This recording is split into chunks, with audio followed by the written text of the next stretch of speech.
दोस्तों इंडिया में हर साल लगभग 40 लाख से भी ज़्यादा कारें बिकती है, जिनमें से ज़्यादातर लोन पर निकलती है। जब भी दोस्तों हम जैसा कोई भी आम लोग अपना कोई भी सामान लोन पर लेता है तो हम केवल दो चीज़ें चेक करते हैं। पहली चीज़ दोस्तों हम ये देखते हैं कि हमको कितने रुपए एक्स्ट्रा देने हैं, यानी कि अगर कोई सामान 1 लाख रुपए का कैश में है और हम उसको लोन पर लेना चाहते हैं तो हमको 1,20,000 रुपए देने हैं या 1,30,000 रुपए देने हैं।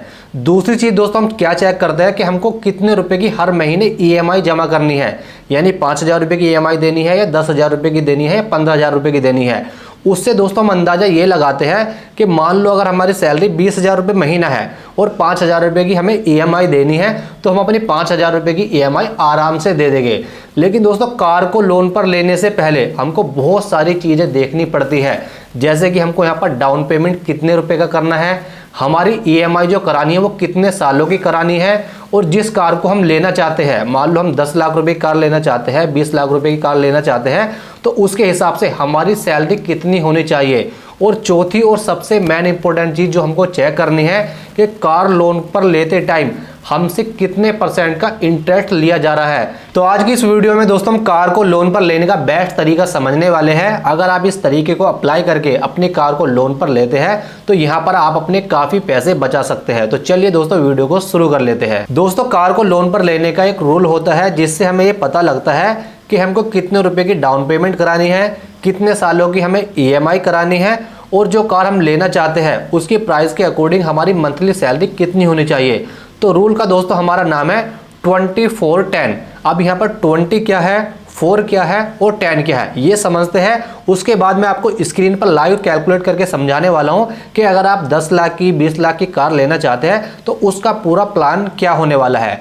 तो दोस्तों यहाँ पर रूल में 20 का मतलब है कि जितने रुपए की आपकी कार की प्राइस है उसका कम से कम 20% आपके पास डाउन पेमेंट होना चाहिए, यानी उतने रुपए का कम से कम आपको डाउन पेमेंट करना है।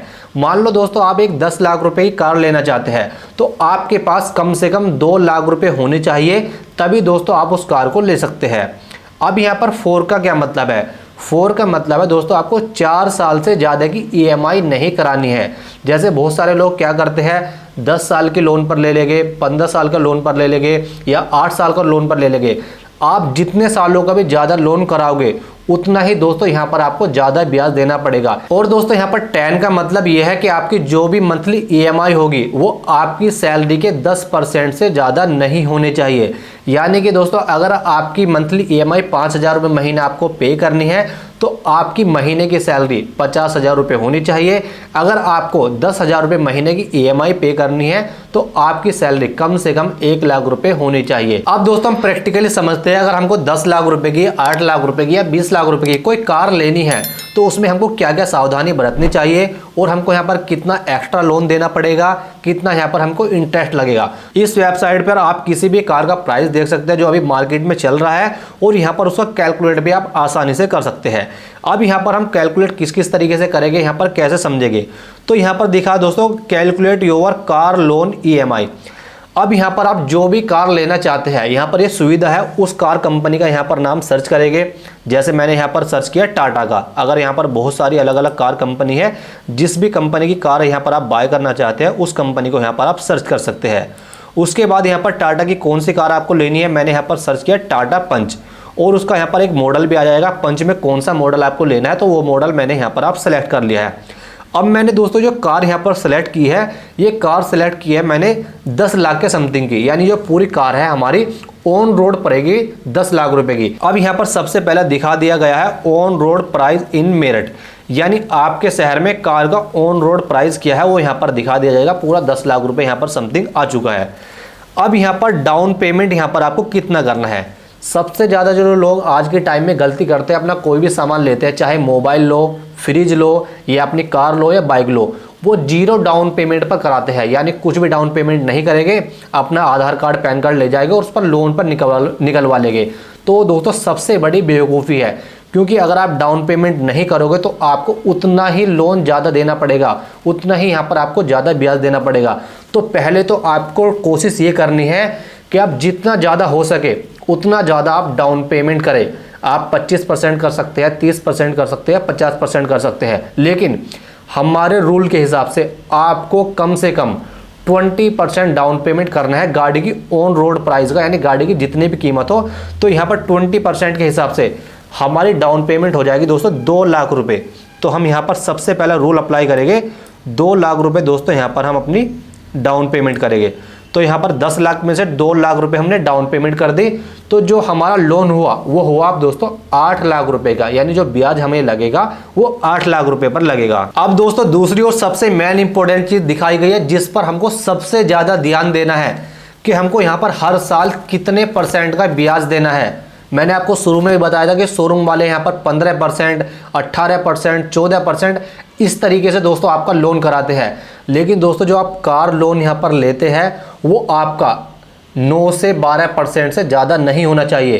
प्राइवेट बैंक में दोस्तों आपका हो सकता है ये 12% हो, 13% हो, लेकिन अगर आप सही बैंक में लेंगे तो यहाँ पर आपको 9, 9.5% में आसानी से मिल जाएगा। मैं इसे दोस्तों यहाँ पर कैलकुलेट कर लेता हूँ 9% के हिसाब से।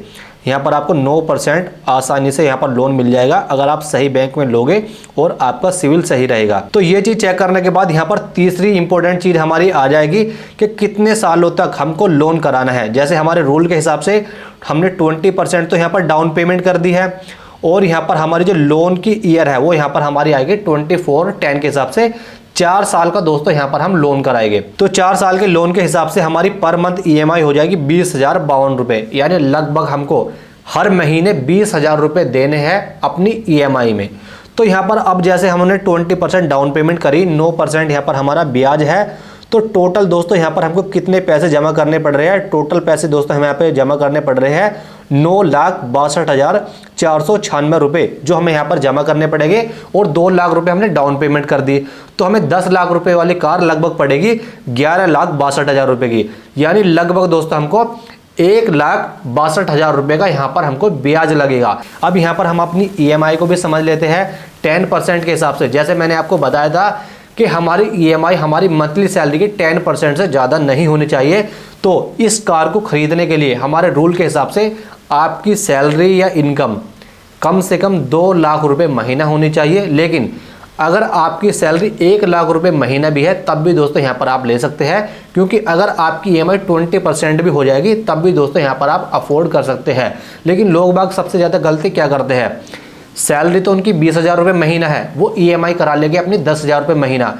तो अगर आपकी EMI 10,000 रुपये महीने चली जाएगी 20,000 में से, तो आप घर पर खर्चा क्या करोगे, यानी आप पर बोझ बहुत पड़ जाएगा।